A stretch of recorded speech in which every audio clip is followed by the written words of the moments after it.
Dios bendiga a cada uno de los santos hermanos y amigos que nos ven y escuchan este día. En el mensaje para el día de hoy lo hemos escogido del libro del Apocalipsis, capítulo 1, verso 1, 2 y 3. Y dice la bendita y eterna palabra de Dios, que la leemos en nombre de Dios Padre, Hijo y Espíritu Santo. Dice: la revelación de Jesucristo que Dios le dio para manifestar a sus siervos las cosas que deben suceder pronto, y la declaró enviándola por medio de su ángel a su siervo Juan, que ha dado testimonio de la palabra de Dios y del testimonio de Jesucristo y de todas las cosas que ha visto. Bienaventurado el que lee y los que oyen las palabras de esta profecía y guardan las cosas en ella escritas, porque el tiempo está cerca. Alabamos al Señor, gloria a Dios.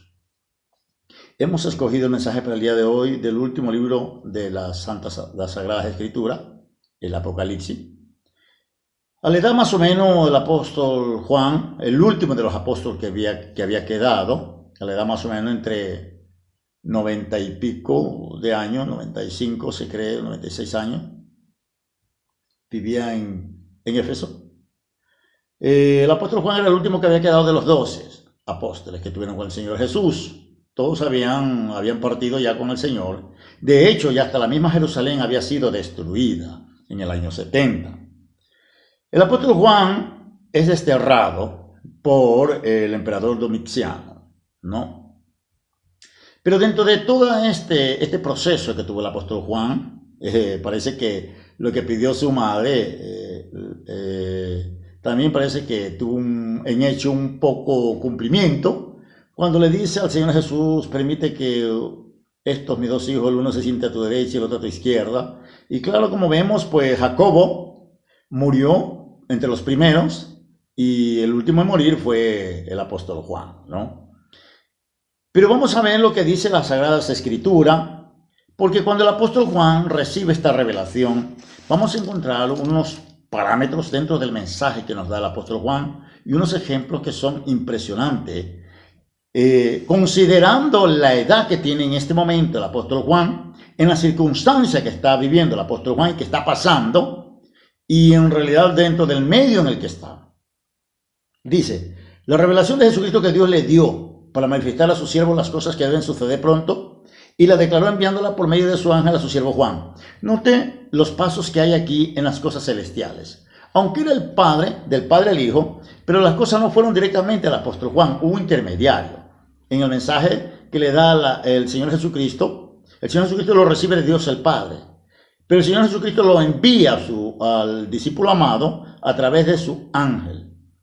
Porque hay unos procesos y unos parámetros en los caminos del Señor, y también en el ámbito secular. Hay un orden a seguir. No es que yo hoy aquí me pongo y aquí me establezco, aquí me levanto y yo soy esto y lo otro. No hay un orden específico, hay unos parámetros que seguir, hay unas reglas que cumplir y hay un orden de por medio al cual hay que respetar. Vemos aquí que Dios el Padre le da a su Hijo, ¿no?, la revelación. Él se la da a su ángel y es el ángel que la da al apóstol Juan.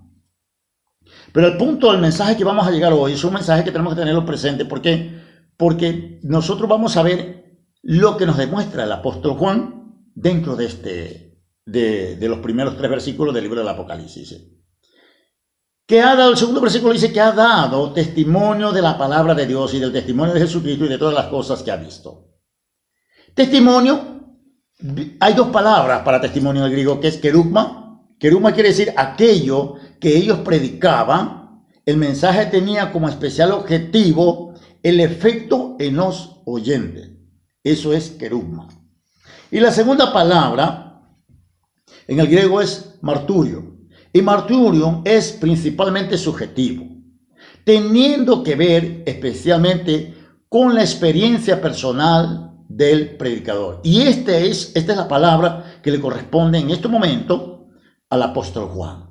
Porque, hermanos, note que el apóstol Juan recibe esta revelación, dice: yo estaba en el Espíritu. Si se sigue usted el pasaje bíblico del capítulo 1 de Apocalipsis, dice: yo estaba en el Espíritu en el día del Señor, dice. O sea, estábamos hablando de un sábado, pero ¿en qué estaba? En el Espíritu. Pero ahora, ¿el mensaje cuál es?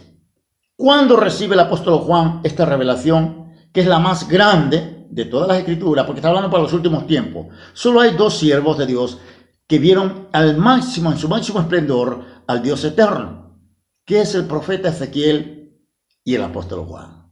Ellos dos tuvieron las experiencias más extraordinarias, si podemos llamarlo así, en el ámbito espiritual. Ellos vieron más allá que todos los demás.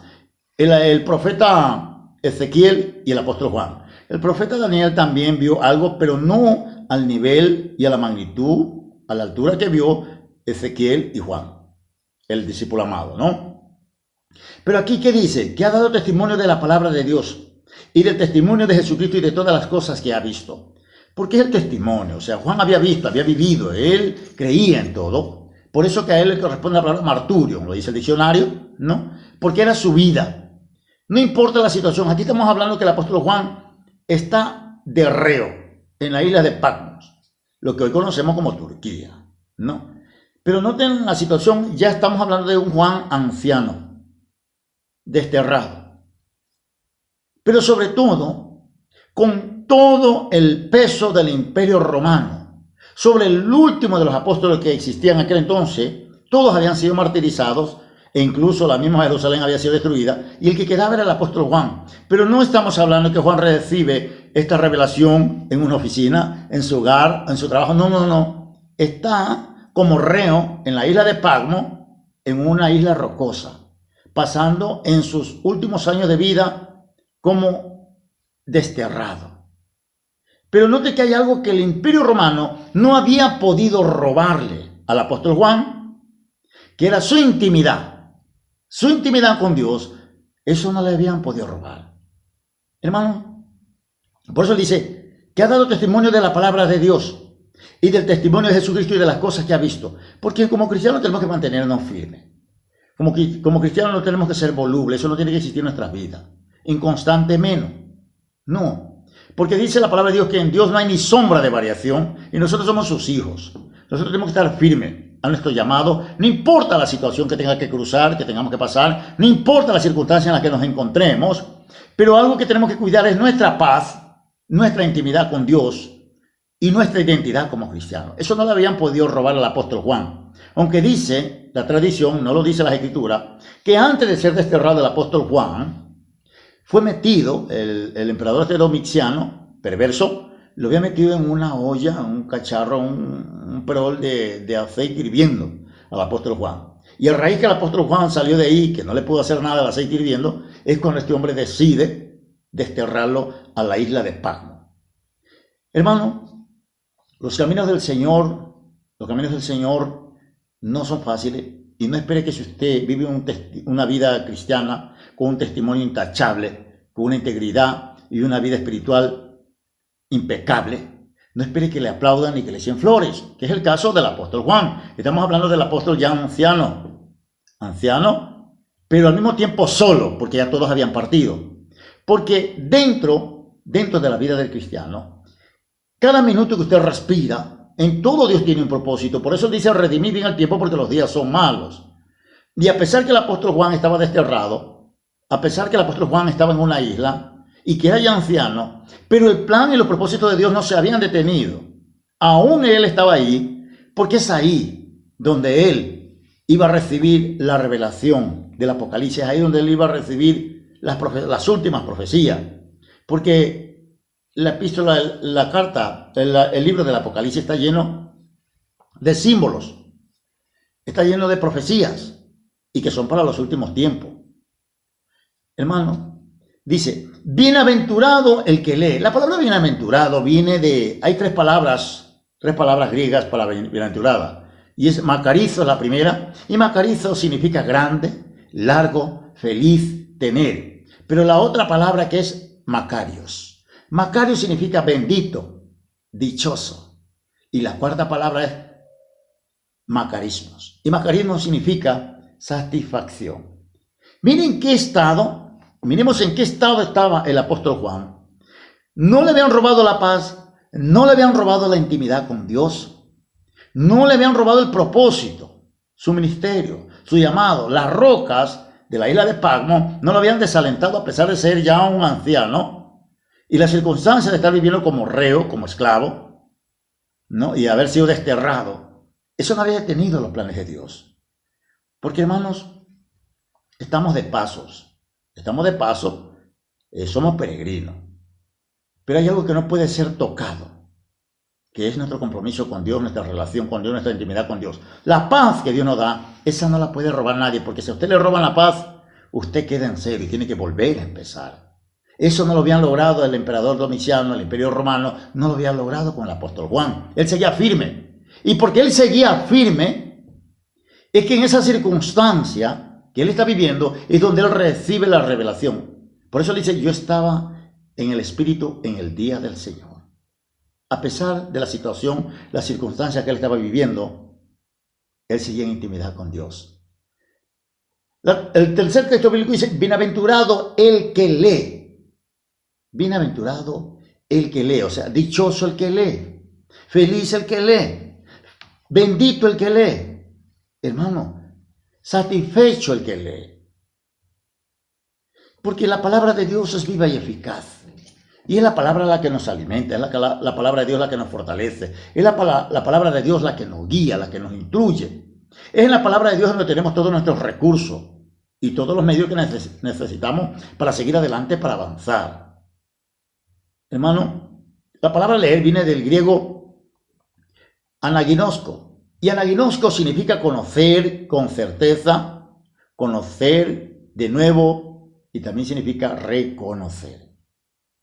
Bienaventurado el que conoce con certeza, bienaventurado el que lee, bienaventurado el que reconoce. Hermano, porque usted tiene que vivir apegado, aferrado a las Escrituras. Miren la circunstancia en la que está el apóstol Juan. En ese momento, solo, anciano, y con todo el peso del imperio romano encima de él, hermano, él estaba gozoso. Dichoso, porque en realidad, hermano, hoy en día pues, podemos ver que muchos están tras la reja por delitos que han cometido, pero el apóstol Juan no. El apóstol Juan no, porque el emperador Domiciano preguntó, según la tradición, si quedaba alguno de los seguidores del carpintero, y quedaba el apóstol Juan, el único. Dice, bienaventurado el que lee y los que oyen las palabras de esta profecía. Y los que oyen, los que retienen, los que ponen atención. Porque nosotros, hermano, para la palabra de Dios tenemos que estar ahí. Con nuestra dedicación y con nuestra atención el 100%. El 100%. Porque, hermano, esa es la palabra de Dios, donde tenemos nosotros todas nuestras soluciones. Es ahí, en esos ríos de agua viva, donde tenemos todos nuestros recursos que necesitamos para seguir, para avanzar, para que Dios pueda cumplir su santo propósito en nuestras vidas. En esos ríos de agua viva están todos nuestros recursos. Luego dice, bienaventurado el que lee y los que oyen las palabras de esta profecía y guardan las cosas en ellas escritas, porque el tiempo está cerca. La palabra guardar viene del griego tereo, y tereo significa vigilar, preservar, guardar, custodiar, conservar, reservar. Por eso que Dios le dice a Josué, nunca se apartará este libro de tu boca, sino que de día y de noche meditarás en él. De día y de noche tenemos que vigilar, de día y de noche tenemos que meditar, preservar, guardar, custodiar la Sagrada Escritura, porque es de ahí de donde depende todo lo nuestro. Es de ahí de donde parte nuestra vida. Es de las Sagradas Escrituras de donde nosotros nos podemos mover y nos podemos dirigir. Es ella la que nos guía. Eso lo tenía muy claro el apóstol Juan. A pesar que el imperio romano lo había desterrado y tener todo el peso encima, pero no le habían robado la paz, pero sobre todo lo que no le habían robado al apóstol Juan era su intimidad con Dios. Porque él dice, yo estaba en el día del Señor en el Espíritu. Hermano, es verdad que hay circunstancias que tienden a hacer claudicar al cristiano. Que hay momentos que creemos, pensamos que Dios nos ha soltado de su mano, pero no aún en el silencio Él está trabajando. Es más, el silencio del Señor es una respuesta para nosotros. Por eso Pilato se maravillaba de que el Señor Jesús no le contestaba nada. ¿A mí no me respondes? ¿No ves que tengo poder para soltarte y tengo poder para retenerte? Hermano, porque muchas veces cuando abrimos nuestra boca, las cosas las entorpecemos. Juan cayó.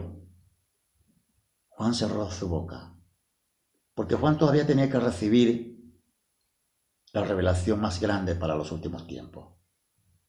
Juan aún tenía que recibir el último libro de las Sagradas Escrituras, el Apocalipsis. Y Juan no lo iba a recibir en las quejas, Juan no lo iba a recibir en una vida cristiana mediocre. No, no. Notemos algo muy importante. A pesar de la circunstancia de Juan, de los momentos que estaba viviendo, anciano como era, pero él vivía en intimidad con Dios. Y porque vivía en intimidad, en comunión, que era lo que no le había podido robar el Imperio Romano, él recibió la revelación del Apocalipsis. Hermanos, tenemos que avanzar. Porque hasta el último momento de nuestra vida tiene que ser útil para nuestro Señor.